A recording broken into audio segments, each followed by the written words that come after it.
Bonjour Pauline de Pepperpot. Bonjour Julien de Pepperpot. Et bonjour à vous, chers téléspectateurs. Bienvenue dans cette nouvelle émission dans laquelle on va revenir un peu sur les différents formats qui sont proposés après chaque épisode de Doctor Who en ce moment, parce que il y a vraiment beaucoup de contenu.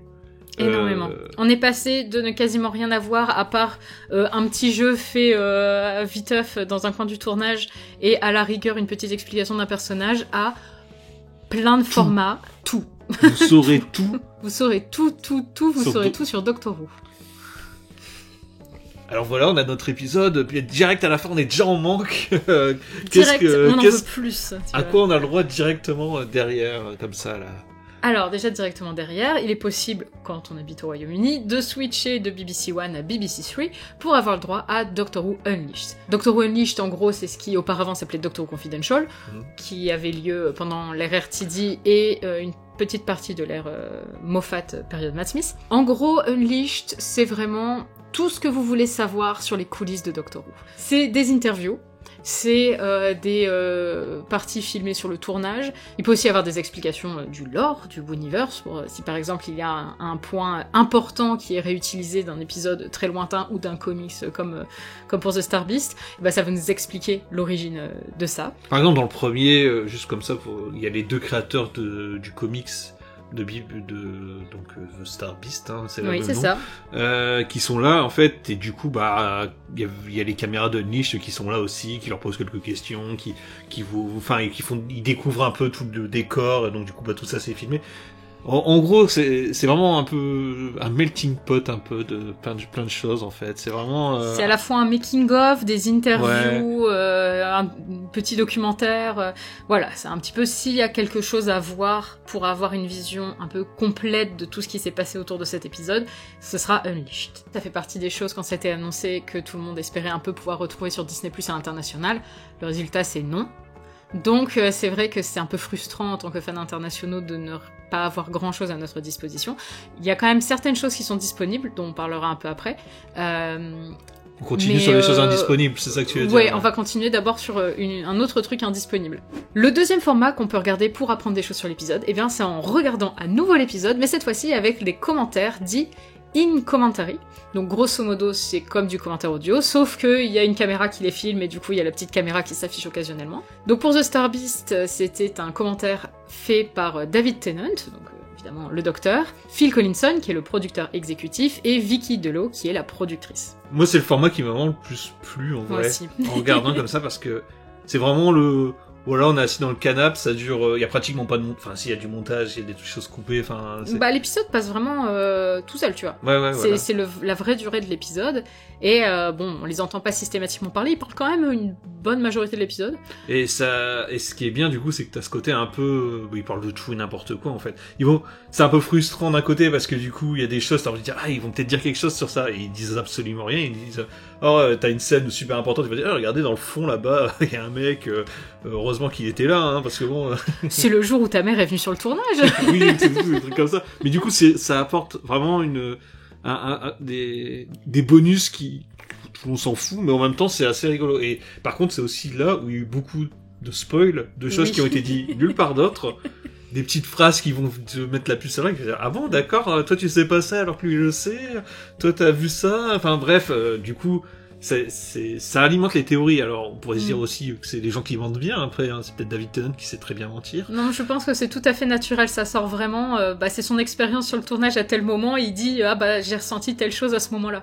Mais c'est vrai que ça donne une espèce de proximité qu'on n'a pas forcément avec Unleashed, où les parties interview, ça fait beaucoup plus interview, très cadrée, très sérieuse, alors que là, c'est juste les trois qui regardent l'épisode et qui se rappellent leurs souvenirs de tournage. C'est dommage, il y aura pas ce format sur Wild Blue Yonder. Par contre, il y aura sur The Giggle, et cette fois-ci, ce sera avec David Tennant, Phil Collinson toujours, et Russell T. Davies, qui sera là à la place de Vicky Dello. On regardera ça avec attention. Bon, quand même, après, il y a quand même des choses disponibles sur YouTube pour tout le monde. Bon, par contre, il faut savoir parler anglais, bien sûr. Je crois qu'il y a les sous-titres anglais, par contre. Oui, il y a les sous-titres anglais. Vraiment des vrais sous-titres, pas des sous-titres générés. Oui, c'est des vrais sous-titres. Il y a deux choses. Donc, on a d'abord un Behind the Scenes. Alors, la différence entre le Behind the Scenes, qui est véritablement un making-of, et Unleashed, c'est que là, on est véritablement uniquement sur le tournage. Là où Unleashed, on avait d'autres éléments qui venaient se greffer. Donc bien entendu, c'est plus court qu'Unleashed, mais pour autant, ils ont réussi à montrer des choses différentes. même en parlant des mêmes sujets, ils se sont pas attardés sur la même chose. On est beaucoup plus sur le côté technique. Et c'est vraiment sympa. J'ai beaucoup aimé le behind the scene. Ouais, c'était sympa. C'est vrai que moi je mélange un peu avec l'autre en fait, parce que c'est quand C'est même un peu proche, ouais. C'est quand même deux formats qui se ressemblent beaucoup, même si c'est pas exactement la même chose. Mais au moins il y en a un qui est disponible pour tout le monde. Parce qu'ils auraient pu très bien ne pas faire le behind the scenes parce que Unleashed existe déjà, et du coup nous on n'aurait rien eu. Ce qui aurait été aussi un peu dommage. Ouais. Donc en fait, behind the scenes, c'est plutôt sympa de quand même avoir un petit truc pensé pour tous les fans et pas uniquement pour les fans britanniques. Et enfin, le dernier format, qui selon moi est le moins intéressant, on a déjà parlé dans la vidéo news, oui. Il y a le podcast Doctor Who officiel.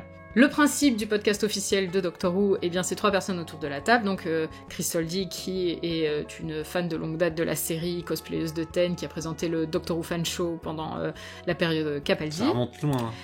Juno Dawson, qui est une autrice transgenre, qui a écrit un livre de la période 13, et qui est également derrière Doctor Who Redacted, qui est une fiction audio Doctor Who. Ouais. Et enfin, on a Tyrell Charles, qui est un vidéaste et qui, ces derniers temps, fait pour la chaîne officielle des vidéos de vulgarisation des concepts de Doctor Who. Donc ils sont tous les 3 en train de discuter de l'épisode, de donner un peu leur avis.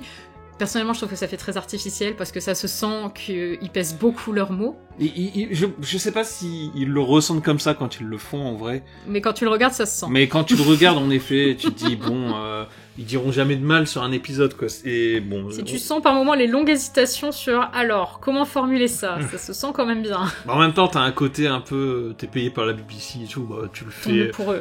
tu le fais facilement, quoi. Enfin moi, tu me payes, je veux bien dire tout le bien que tu veux de ce dernier épisode qui était parfait.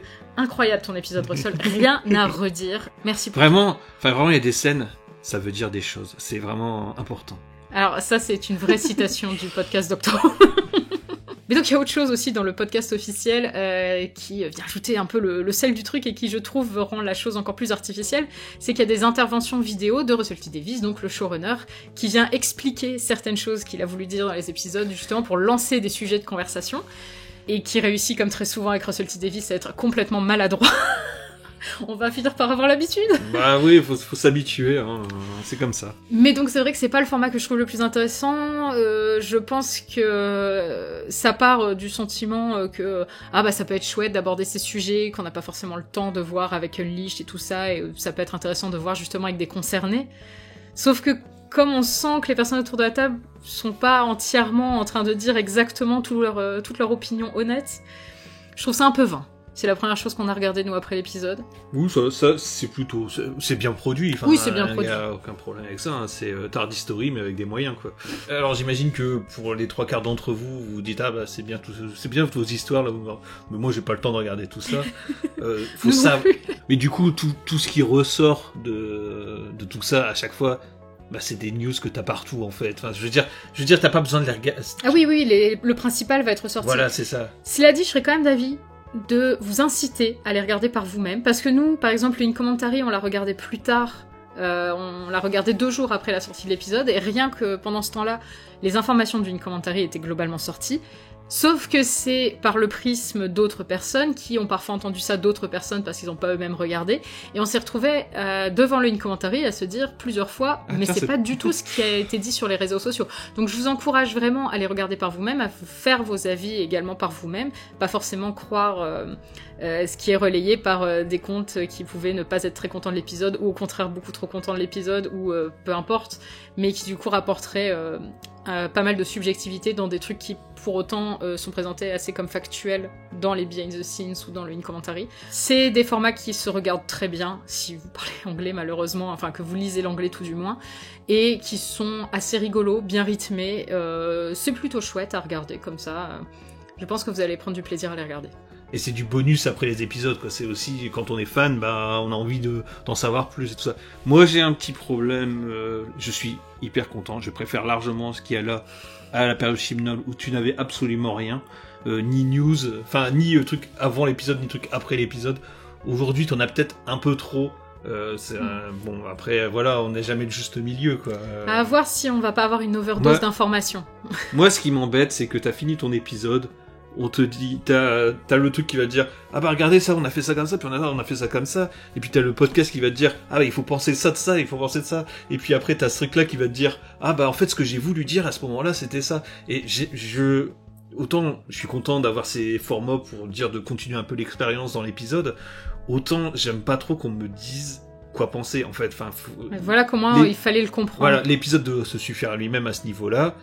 J'ai pas envie qu'on me dise ce personnage-là, c'est ça. Tu vois, j'aime bien avoir mes petites idées, me faire mes idées dans ma tête. Enfin. Et avoir le temps d'y réfléchir parce que là, comme c'est bombardé immédiatement, t'as pas forcément le temps de laisser macérer certaines informations. C'est vrai que personnellement, je conseillerais peut-être de ne pas le regarder tout de suite après, mais ça après c'est personnel. Si vous aimez ça, c'est vrai que personnellement j'aime bien d'abord laisser le temps à l'épisode de mûrir en moi avant d'immédiatement ouais, mais t'as les news qui sortent direct, et du coup t'as des gens qui direct une heure après l'épisode vont dire ah bah tiens il a dit ça, donc ça, donc bah au final tu le sais toi-même, tu le sais partout, enfin on te le dit quoi. Mais ce qui est bien d'ailleurs, c'est que si vous voulez continuer l'expérience, vous pouvez regarder les épisodes dans toutes les langues aussi, maintenant sur Disney+. Ah, ça c'est rigolo. On s'amusait à faire ça. Et par exemple, vous essayez le MIP dans toutes les langues. Il y en a une qui ressort beaucoup mieux. Attendez, regardez, on vous met un petit extrait là.